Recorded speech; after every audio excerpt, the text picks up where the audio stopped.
Assalamualaikum warahmatullahi wabarakatuh. Perkenalkan, nama saya Andin Muhammad Ramdan dari kelompok 8. Di sini saya akan mempresentasikan atau menjelaskan tentang pengertian kebijakan fiskal dalam ekonomi Islam.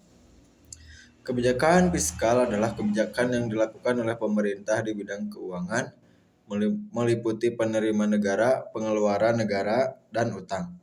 Ketiga komponen itu terdapat dalam satu kesatuan, yaitu dalam anggaran pendapatan dan belanja negara atau disebut dengan APBN.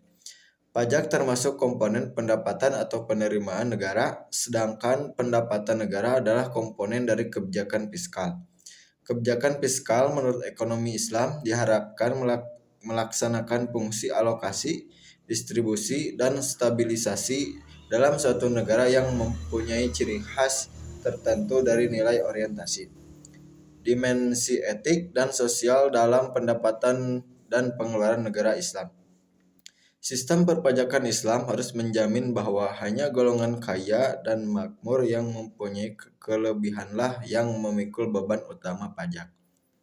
Dalam ekonomi, kebijakan fiskal memiliki beberapa fungsi, yaitu yang pertama adalah fungsi alokasi, yaitu penggunaan anggaran negara untuk membiayai kegiatan yang dianggap penting dan bermanfaat bagi masyarakat. Yang kedua adalah fungsi distribusi, yaitu penggunaan anggaran negara untuk memperbaiki ketimpangan sosial dan ekonomi antara kelompok masyarakat. Yang ketiga adalah fungsi stabilisasi, yaitu penggunaan anggaran negara untuk mengatasi fluktuasi ekonomi dan menjaga pertumbuhan ekonomi yang stabil. Dalam ekonomi Islam, kebijakan fiskal juga harus memperhatikan nilai-nilai etika dan sosial dalam pengeluaran dan pendapatan negara. Sistem perpajakan Islam harus adil dan menjamin bahwa hanya golongan kaya dan makmur yang memikul beban utama pajak. Selain itu, kebijakan fiskal juga harus memperhatikan alokasi dan distribusi yang adil untuk memperbaiki ketimpangan sosial dan ekonomi antara kelompok masyarakat. Selanjutnya, saya akan menjelaskan tentang kebijakan fiskal dalam ekonomi Islam modern. Kebijakan fiskal modern adalah tidak memasukkan etika dalam sistem atau teorinya, sehingga dapat menimbulkan krisis moral yang berdampak pada berbagai institusi perekonomian, pemerintah, dan secara signifikan menurunkan hasil ekonomi fiskal modern dalam merekayasa perekonomian.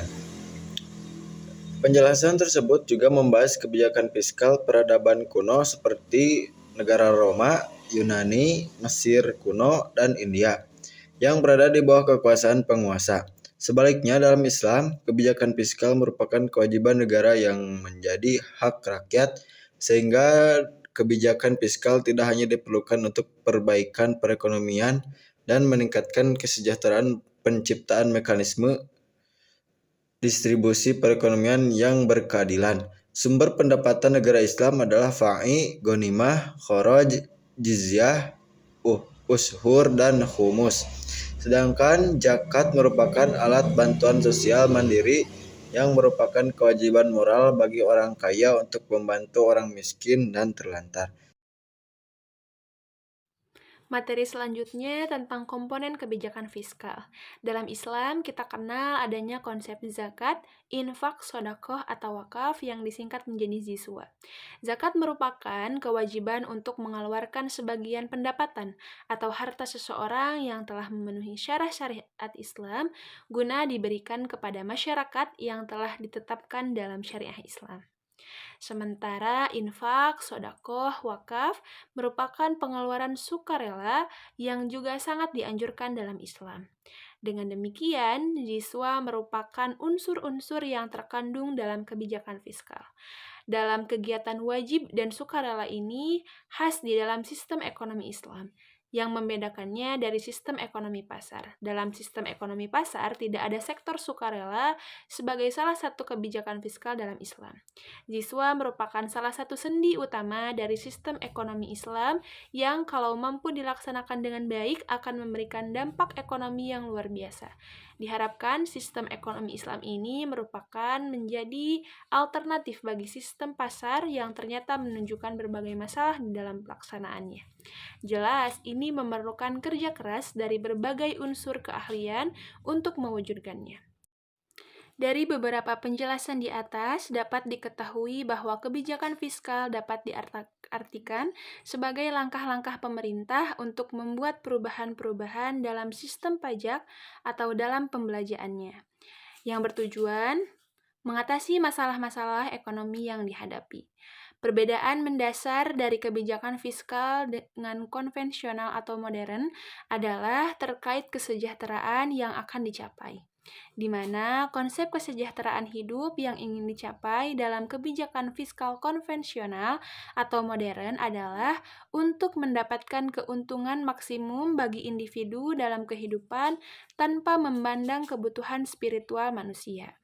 Sementara dalam sistem Islam konsep kesejahteraannya sangat luas, meskipun kehidupan di dunia dan di akhirat serta peningkatan spiritual lebih ditekankan daripada pemilikan material.